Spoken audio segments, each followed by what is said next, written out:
오늘 말씀의 제목은 하나님과 나 사이, 하나님과 나 사이라는 제목으로 2023년 1월 15일 주일 예배 말씀 전하도록 하겠습니다. 어떤 교회는 전주에 헌금한 사람들의 이름을 주보의 항목별로 다 기록해서 인쇄하는 교회가 있습니다. 이런 교회를 다니는 한 성도의 예배 일지를 먼저 잠깐 소개하겠습니다. 나는 목사님의 설교가 지루하고 졸릴 때면 주보를 꺼내어 이곳저곳을 보게 된다. 그러다가 교회 주보에 헌금한 사람들의 이름을 훑어보며 머릿속으로 그 사람들의 이미지를 하나하나 떠올려 보았다. A 성도는 지난주에 주일 헌금, 11조 헌금, 또 감사 헌금에 선교 헌금까지 한 것을 보며 참 대단하다는 생각을 하게 되었다. 그러면서 야, 요즘 저분 사업이 잘 되시나 보다 라는 생각도 들었다. 평소 조금 얄밉게 여겨져서 괜히 싫었던 비성도의 이름이 헌금한 명단에 있는가 찾아봤다. 역시 그 사람의 이름은 없다. 나는 왠지 뿌듯해하며 그럼 그렇지 라고 생각했다. 그러면서 각 항목별 헌금 총 액수를 보았다. 우리 교회 11조 헌금이 몇 %인지를 따져보고 또 한 달, 1년 헌금 총액도 재빠르게 계산해 보았다. 이만하면 불경기에도 불구하고 우리 교회 재정은 괜찮네? 라는 생각이 들었다. 그런데 아직도 설교는 끝나지 않았다. 이번에는 성경 여기저기를 들춰보다가 옛날 교회 행사지를 발견했다. 꺼내어 하나하나 살펴본다. 다행히 그때 설교가 끝났다. 눈을 감고 마음을 모아 기도한다. 또 찬송을 부른다. 어느덧 헌금 시간. 깜빡 잊고 헌금 준비를 못했다. 지갑을 꺼내어 살펴보니 5불짜리와 50불짜리 지폐가 있다. 5불만 넣기는 좀 그렇고 그렇다고 50불 넣기는 좀 많고 헌금함이 점점 나에게 다가온다. 한참을 고민하다가 오늘은 과감히 50불을 넣었다. 좀 아깝다는 생각이 들긴 했지만 나중에 세금 면제 혜택을 받을 테니 하며 스스로 대견해 했다. 이제 축도가 마치면 빨리 가서 식사 줄에 서서 밥을 먹어야겠다. 오늘 점심 메뉴는 무엇일까? 성도 여러분, 참 예배는 하나님과 예배자 사이에 아무것도 끼어 있지 않는 예배입니다. 그렇다면 그러한 관점으로 볼 때 방금 소개한 이 성도가 드리고 있는 예배는 어떨까요? 하나님과 자신 사이에 뭐가 많이 끼어 있는 것을 볼 수 있습니다. 가장 먼저 목회자의 설교가 지루하다는 생각이 끼어 있죠. 그리고 주보 안에 있는 항목별 헌금자의 명단이 끼어 있습니다. 또 A 성도와 B 성도가 끼어 있어요. 또 한 달, 1년치 헌금 총액이 끼어 있어요. 또 5불과 50불 사이에 갈등이 또 끼어 있습니다. 또 식사줄을 일찍 서야겠다는 생각도, 또 오늘 점심 메뉴에 대한 궁금증도, 이렇게 무수한 내용이 예배 시간에 하나님과 이 사람 사이에 들어와 있는 것을 볼 수 있어요. 그렇다면 2023년 새해를 시작한 나와 하나님 사이는 지금 어떠할까? 나의 교회 생활, 나의 가정 생활, 또 나의 직장 생활, 학교 생활, 사회 생활 가운데 하나님과 나 사이에 현재 무엇이 끼어들어가 있습니까?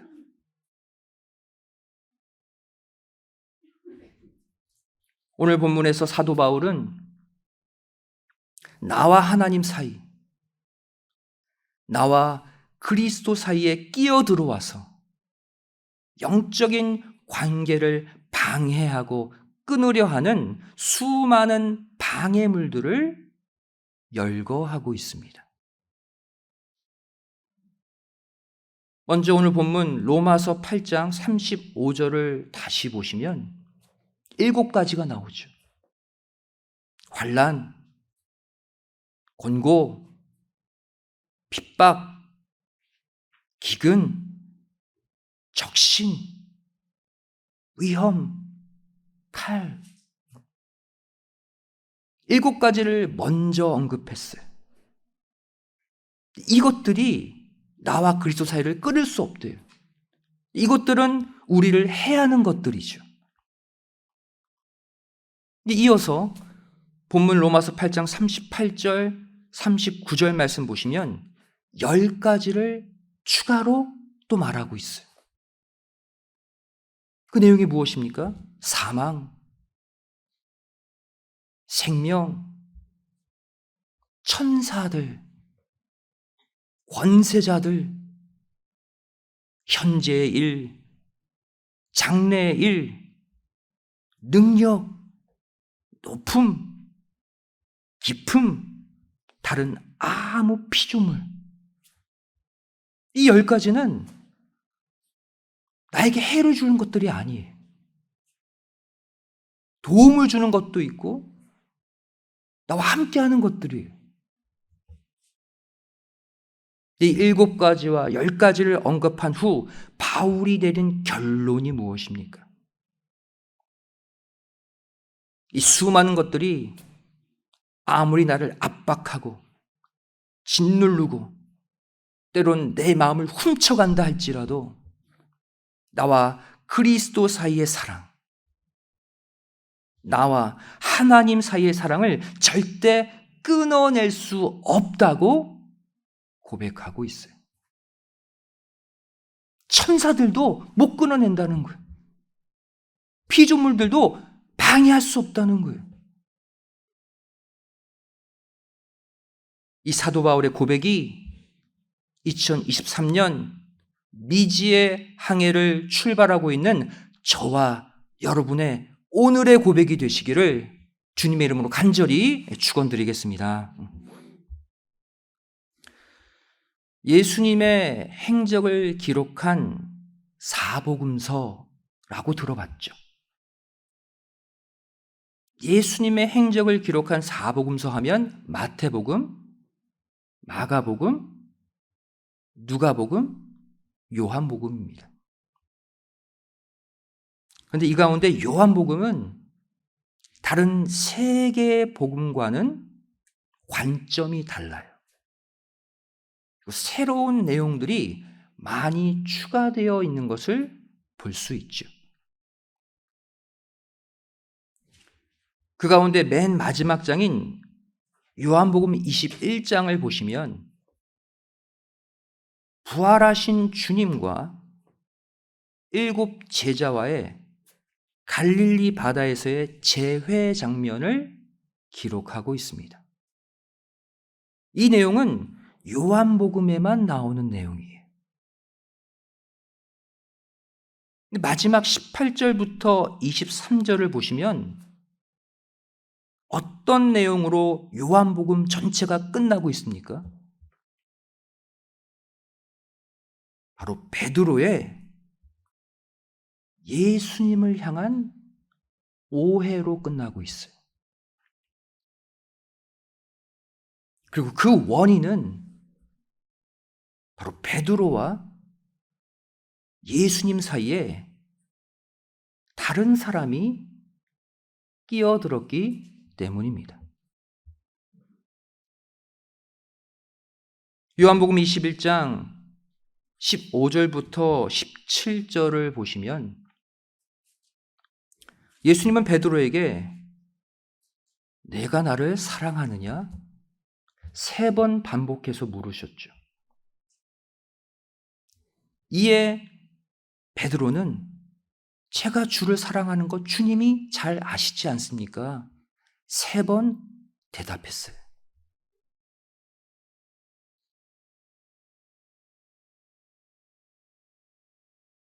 결국 예수님의 3번의 물음과 베드로의 3번의 대답을 통해서 예수님은 과거 베드로의 자신을 향한 3번 부인의 죄를 회복시켜 주셨습니다.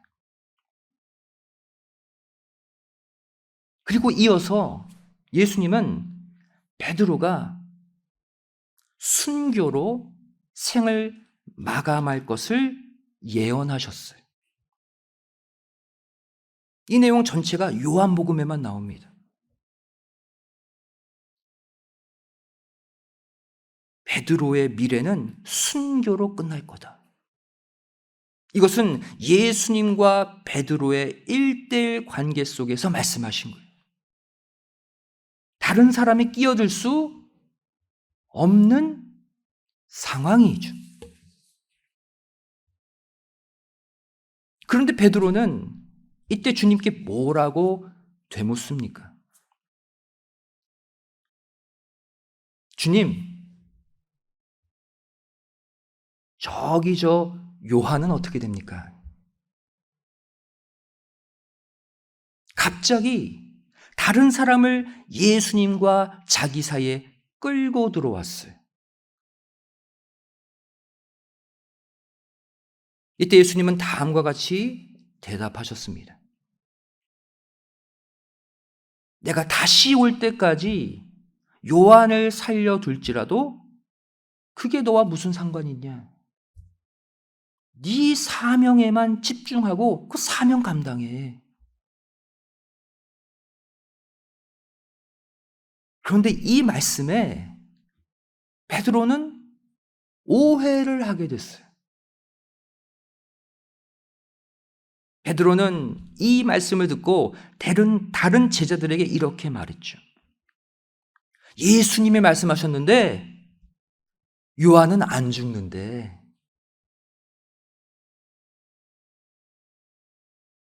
예수님은 요한이 죽지 않을 거다라고 말씀하신 게 아니에요. 단지 내가 다시 올 때까지 그를 살려두든 아니든 너 할 바 아니다 라고 말씀하신 건데 베드로는 오해를 한 것이죠. 성도 여러분, 여기서 우리는 중요한 신앙의 진리를 발견하게 됩니다. 하나님과 나 사이에 다른 사람을 끼워 넣지 말라는 거예요. 지금 하나님께서 나에게 지금 나의 미래에 대한 사명을 말씀하시는데 저 사람은요? 지금 저 사람에게는 하실 말씀이 없으신가요? 라고 하지 말라는 거예요. 이렇게 하나님과 나 사이에 관계에 집중하지 못하고 자꾸 다른 사람을 떠올리고 다른 환경, 다른 상황, 다른 문제를 끌고 들어오면 10중 8구 우리는 하나님이 하시는 일을 오해하게 되는 것입니다.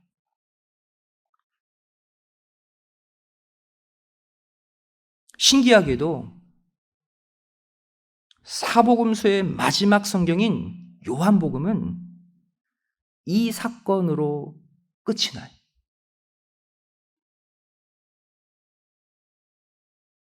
즉 사복음서의 결론,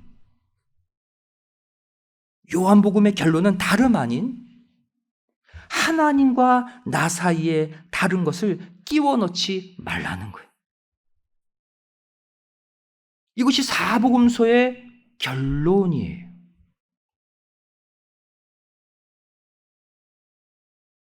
하나님이 나에게 허락하신 사명에만 집중하라.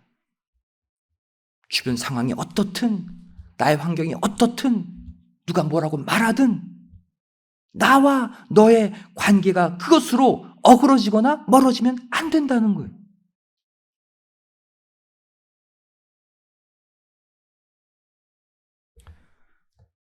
저와 여러분의 삶은 하나님과 나 사이 1대1의 관계를 유지하는 생활이라는 점에서 우리가 신앙생활, 믿음 생활이라고 부릅니다. 하나님과 나 1대1, 이것이 우리의 신앙생활의 핵심이기 때문이죠. 근데 이와 동시에 하나님을 믿는 성도들과 우린 함께 묶여서 공동체의 삶을 살기 때문에 또 교회 생활이라고도 부릅니다. 모두가 우리가 하고 있는 생활이에요. 그렇다면 이 가운데 무엇이 우선이 되어야 할까요?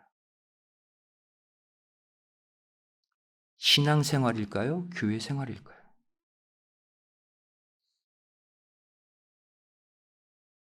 바로 하나님과 나 사이 1대1의 관계가 바로서는 신앙생활 확립이 먼저여야 합니다. 그 다음 성도 간에 협력하고 교회에 나와서 봉사하는 교회 생활이 뒤따라가야 돼요.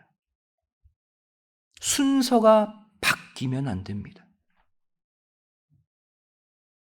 하나님과의 1대1 신앙이 확립되지 않은 가운데 가정 생활을 하고 학교 생활을 하고 직장 생활을 하고 교회 생활을 하게 되면 어떠한 현상이 일어납니까? 순식간에 하나님과 나 사이에 수많은 것들이 끼어들게 돼요. 어느덧 그 가운데 나와 하나님과의 관계는 사라져버려요. 하나님의 모습, 하나님의 마음, 하나님의 뜻이 희미해져 버려요. 그리고 나와 하나님 사이에 끼어있는 수많은 것들에 내가 매몰되어서 고통받고 낙심하고 슬퍼하게 되는 거예요.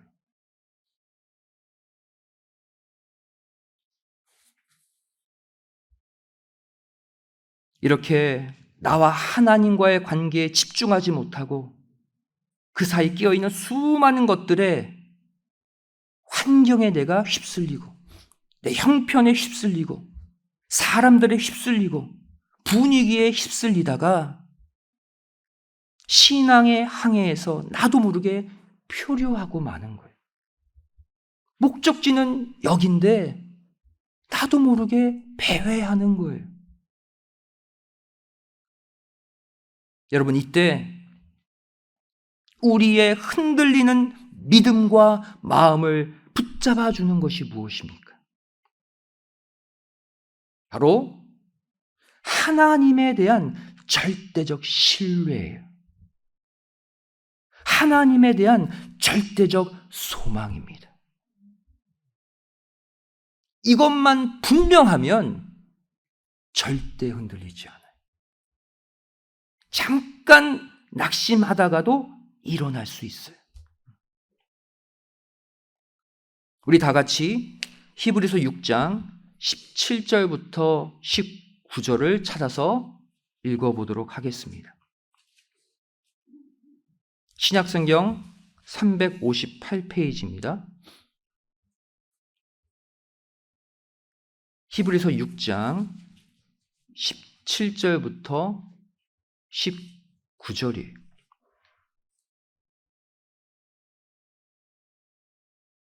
우리의 신앙 생활을 항해로, 또 우리의 믿음을 배로 비유하고 있죠.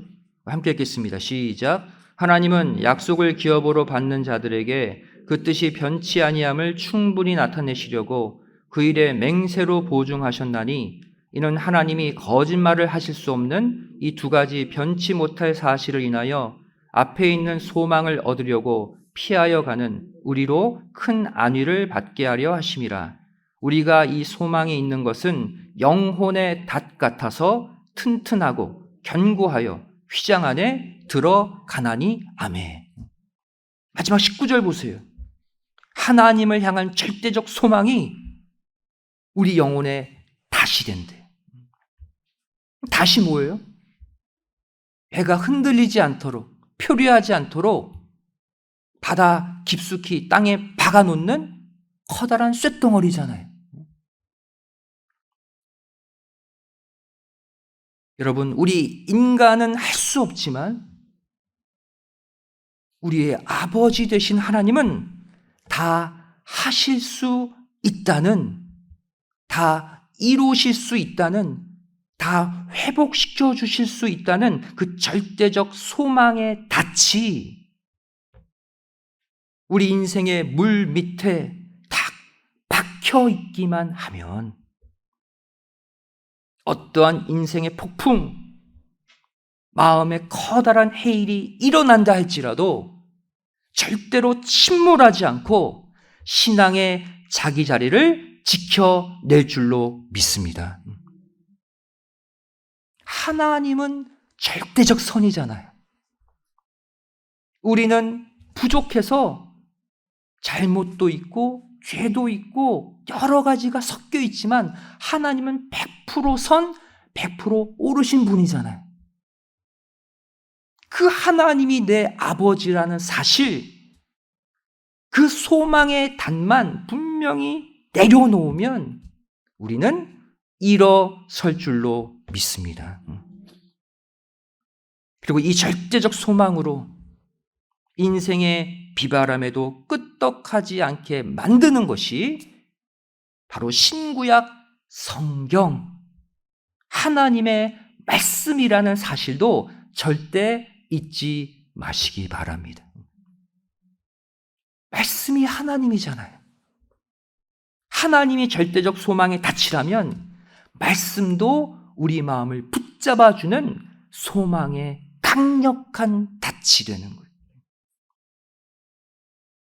우리 디모데후서 3장 13절 함께 찾아보도록 하겠습니다. 신약성경 345페이지입니다.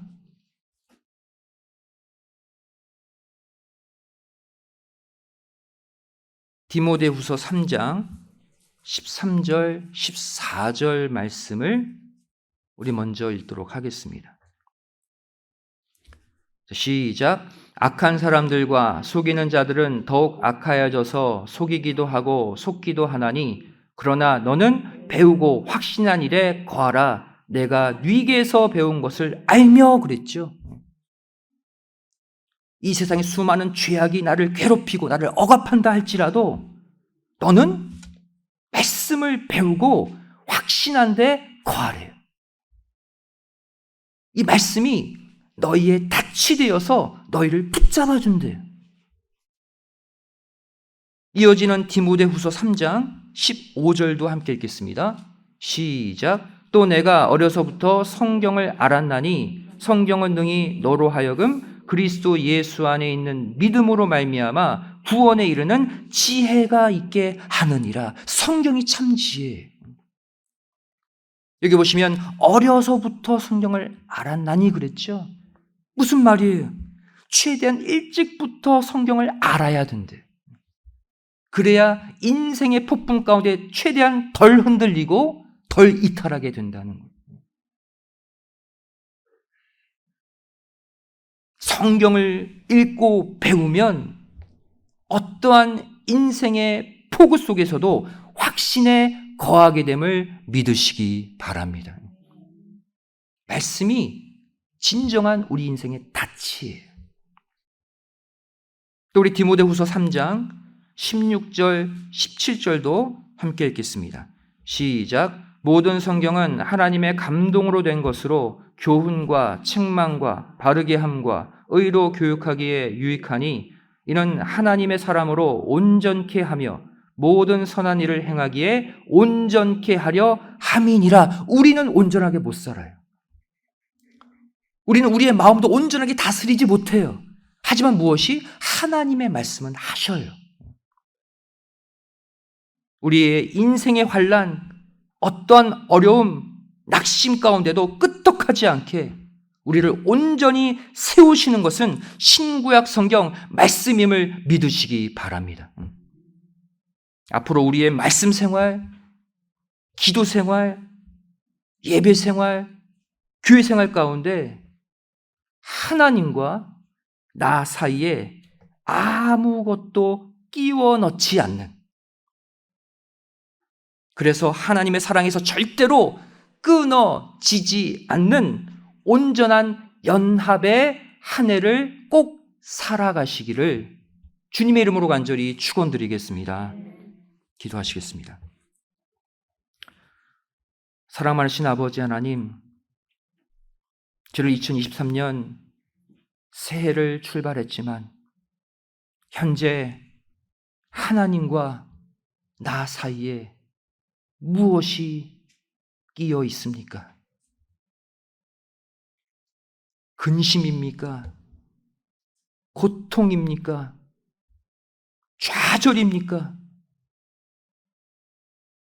이 모든 이 땅의 속성들 하나님의 말씀의 칼로 다 도려내 주시고 다시 하나님과 나 사이에 아무것도 끼워 드리지 않는 참 연합의 출발을 하게 하여 주시옵소서.